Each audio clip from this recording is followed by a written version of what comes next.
Her name was Anissa, a name whispered with respect in her village, a name synonymous with resilience. She packed her single, worn suitcase with hope, a fragile cargo amidst the worn fabric and mended seams. It was a suitcase filled not just with belongings, but with dreams deferred and sacrifices yet to be made. Faded photos of her children, their smiles a constant reminder of why she was doing this, each image a tiny beacon guiding her way. These weren't just pictures, they were promises. And a small Quran, its well-worn pages offering solace and strength in moments of doubt. It was a connection to home, a tangible piece of her faith to carry with her, leaving behind the scent of rain, a familiar fragrance that spoke of life and renewal, a stark contrast to the arid landscape that awaited her. Her mother's cooking, the rich aroma of spices and herbs, a taste of home she knew she would miss dearly. Each dish a memory, each flavor a connection to her roots. And her children's laughter, the sound that filled her heart with joy and now echoed in her memory, a bittersweet symphony of what she was leaving behind and what she hoped to gain. She carried a fierce hope for a better future, a burning ember in her heart that refused to be extinguished by fear or uncertainty. It was a hope that propelled her forward, one step at a time. The decision was born from sleepless nights and whispered conversations, hushed tones under the cloak of darkness, where dreams and anxieties intertwined. Weighing separation against debt, a painful calculus of sacrifice and survival, a mother's desperate attempt to secure her children's future. She focused on the promise, each remittance a brick for her family's future, a tangible symbol of her love and dedication, building a foundation for their dreams. On the day she left, her children clung to her, not understanding why she had to go, their tearful faces etched in her memory, a constant reminder of the sacrifices she was making. As the bus pulled away, she looked forward, not back, steeling herself against the pangs of longing, focusing on the destination, not the departure. Her heart set on the unknown, a mixture of trepidation and excitement, a leap of faith into a world of possibilities. Arrival was a blur, new sounds, new smells, a sensory overload that threatened to overwhelm her senses, a stark contrast to the quiet familiarity of her village. A heat like a heavy blanket, suffocating and relentless, a physical manifestation of the challenges that lay ahead. And a city of glass and steel, a towering monument to progress and ambition, a world away from the simple life she knew. Herded into a van with other women, their faces etched with similar stories of hope and hardship. A silent sisterhood bound by shared dreams. Anissa stared at the city, overwhelmed by its scale and strangeness, a labyrinth of concrete and glass that seemed both promising and daunting. Somewhere behind one of a million doors, her new life was waiting, a blank canvas upon which she would paint her future, stroke by stroke, with courage and determination. The first house was a palace, marble floors, chilled air, and a quiet employer who floated like a ghost. Anissa's room was small and clean, tucked away from the opulence, a life lived in the margins. She learned the rhythms of the house through sound, not words. The clink of cups, the purr of cars, the silence, her duties were clear. Clean, dust, polish, repeat. The lady of the house left notes, precise, impersonal. Anissa felt like a pair of hands, not a person. She missed the noise of home, the chaos, the warmth. Sometimes she whispered to herself, just to hear her own language. The silence was a beautiful, lonely prison, broken only by brief, cheerful messages home.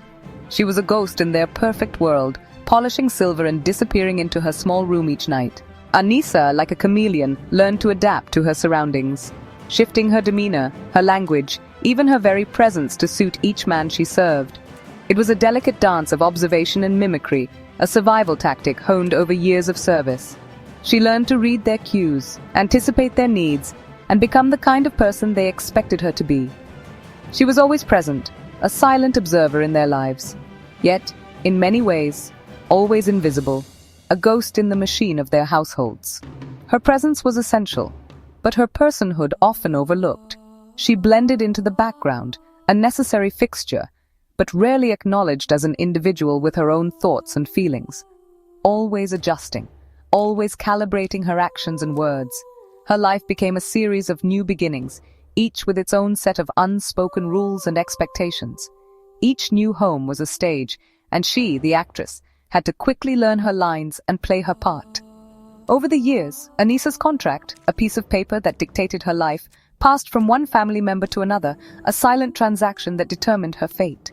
6 men, each a distinct figure in the tapestry of her life, each a world unto himself, with his own unique customs, quirks, and expectations. Navigating these different worlds became Anissa's expertise. The second was a young man, barely older than herself, with a kind smile. He asked about her family back home and left quiet tips on her dresser, a small act of generosity that spoke volumes. These gestures, however small, were proof that she was seen, that her existence mattered. The third was a stern businessman, a man of few words and even fewer smiles. His home was run with military precision, every object in its place, his eyes missing nothing, always watchful. Working for him was exhausting, a relentless dance of perfection, where one wrong step could lead to silent disapproval. The fourth, a bachelor, was rarely home, a phantom presence in his own house, leaving Anissa queen of an empty castle, a solitary figure in a grand, silent space, alone with her thoughts and memories. The fifth and sixth were brothers, bound by blood but different in temperament. One jovial and kind, always ready with a joke and a smile. The other quiet and respectful, a man of few words but deep consideration. The quiet brother, despite his reserved nature, ensured she had time for her prayers, a silent acknowledgement of her faith, but always kept a strict boundary, a professional distance that never wavered. It was a lifeline, a window to her world. Even the stern sir showed compassion, giving her money for her mother's hospital stay, not as a loan, but a gift. These moments shattered her assumptions and reminded her of shared humanity. Support also came from other domestic workers, a sisterhood in the margins. They shared stories, snacks, and solidarity, anchoring each other through the hardest days. Maria, a fellow worker, became her closest friend, a reminder she wasn't alone. This community was her anchor, making the difficult days bearable. The jovial brother gifted her a phone so she could see her children's faces. Anissa cried, overwhelmed by being seen as a person. The kind sir noticed when she was sick and sent soup and medicine. In a life of hard work and distance, small kindnesses were everything. For every kindness, there was a challenge, misunderstandings, language barriers, and cultural differences. Simple instructions became charades, emotions were impossible to convey. She lived in constant anxiety, afraid a mistake could cost her everything. Cultural norms were different. What was polite at home could be seen as disrespectful here.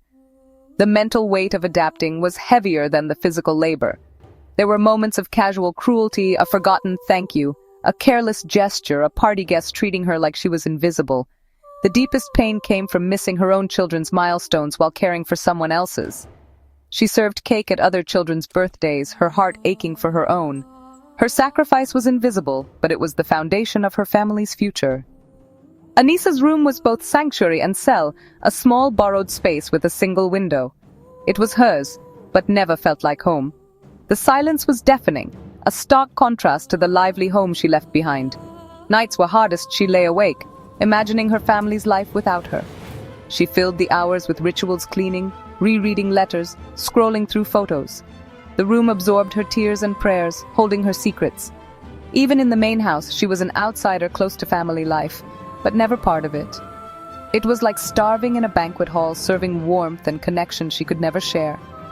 Her borrowed room was the physical echo of her emotional distance. Anissa's strength was fragile, woven from phone calls and prayers. Calls home were her lifeline. She edited out the pain, offering only encouragement. Faith anchored her. Her Quran and prayers gave her hope and patience. Cleaning became therapy, a way to create order and find pride in her work. Each spotless room was a small victory, a way to reclaim dignity. Her children's faces on her phone were her ultimate motivation. Every hardship was for them, a future where they could dream bigger. She pictured her son at university, her daughter free to choose her own path. This vision was her light, her reason to endure. Purpose was the strongest thread in her tapestry of resilience. In the quiet of her room, where the world outside fades into a distant hum, she found solace. The night was her canvas, the darkness her confidant. It was in this stillness that her imagination took flight. Anissa painted her dreams on the ceiling, each brushstroke a silent wish, each color a whispered hope. The ceiling became a tapestry of aspirations, a vibrant testament to the life she yearned for. It was her personal gallery, showcasing the masterpieces of her heart. Her biggest dream was homecoming. the moment when distance dissolved and hearts reconnected. It was a beacon in the distance, a promise of warmth and belonging. Embracing her children, feeling their small arms wrap around her, a tangible reminder of the love that spanned continents. It was a reunion she replayed in her mind, savoring every imagined detail. Feeling the sun, warm on her skin, a simple pleasure that spoke of freedom and ease. It was a sensory experience she craved, a reminder of the life force that connected her to the world. Hearing laughter, the sound of pure, unadulterated joy, echoing through the halls of her memory, and fueling her determination. It was the soundtrack of her dreams, a melody of hope. She dreamed of starting a small business, a venture that would not only sustain her but also uplift her community. It was a chance to build something meaningful, something lasting. An eatery filled with the aroma of home-cooked meals and the chatter of satisfied customers, a place where people could gather, connect, and feel a sense of belonging. Or laundry, a simple service but one that could ease the burden of daily life for those around her. A place of cleanliness and order, a small contribution to the well-being of her community. Using what she'd learned abroad, the skills and knowledge she had gained during her time away from home, she wanted to put her experiences to good use, to give back to the community that had shaped her. She wanted to empower other women, to provide them with the tools and resources they needed to succeed. She envisioned a network of support, a sisterhood of strength, to create opportunities at home, to build a brighter future for themselves and their families. She believed in the power of women to transform their communities, one opportunity at a time. Her dreams for her children were simple, the fundamental building blocks of a good life. Education, a key to unlocking their potential and shaping their own destinies. She wanted them to have the knowledge and skills to navigate the world with confidence. Freedom, to explore their passions, make their own choices, and live authentically. She wanted them to be free from the constraints of poverty and oppression. Happiness, the simple joy of being alive, of sharing laughter and love with those around them. She wanted them to find contentment in their lives, no matter what challenges they faced. She wanted her son to choose his path, to follow his own star, wherever it might lead. She wanted him to have the courage to pursue his dreams, even if they differed from her own. Her daughter to have more choices than she ever did, to break free from the limitations that had defined her own life. She wanted her to have every opportunity to succeed, to thrive, and to make her mark on the world. Sometimes, she dreamed just for herself, a rare indulgence, a moment of self-care in a life dedicated to others. A day of rest, a chance to recharge and rejuvenate, to escape the demands of daily life. A moment to simply be, without obligation or expectation. A morning without an alarm, a gentle awakening to the sound of birdsong and the soft light of dawn. A moment of peace and tranquility, a chance to start the day with a clear mind and a grateful heart. Time with her husband, a chance to reconnect and rekindle the flame of their love. A moment to share stories, dreams, and quiet companionship. She longed for peace, a sanctuary from the storms of life, a place where she could find solace and serenity. For her own garden, a vibrant oasis of flowers and herbs, a place where she could connect with nature and nurture new life. A symbol of hope and growth, a testament to the beauty of the natural world. For a life reclaimed, a chance to rewrite her story, to heal from the past, and to embrace a future filled with hope and possibility. These dreams were her private cinema, a world of endless possibilities playing out in the theater of her mind. A nightly vision of the future she was building, brick by brick, dream by dream, fueled by hope and determination. Each dream was a promise to herself, a vow to keep striving, to never give up on the life she envisioned. That her sacrifice had meaning, that her struggles would pave the way for a brighter future, not just for herself, but for generations to come. These women are not victims, they are warriors weaving resilience from fragile threads, reminding us that the desire for dignity and love connects us all. Her story is one of hope, faith, and the enduring strength of love. Anissa's story asks us to see those in the margins, to offer empathy and respect. The pain of invisibility and separation is a universal struggle. They affirm that beneath the uniform there is a person with a heart and dreams. Small kindnesses, soup, a phone, a gift are moments of human connection. Their lives reveal a simple truth: dignity is a universal need. Their journeys are marked by loneliness, resilience, and hope. They are the invisible workforce behind the world's comfort and wealth. Anissa's story is shared by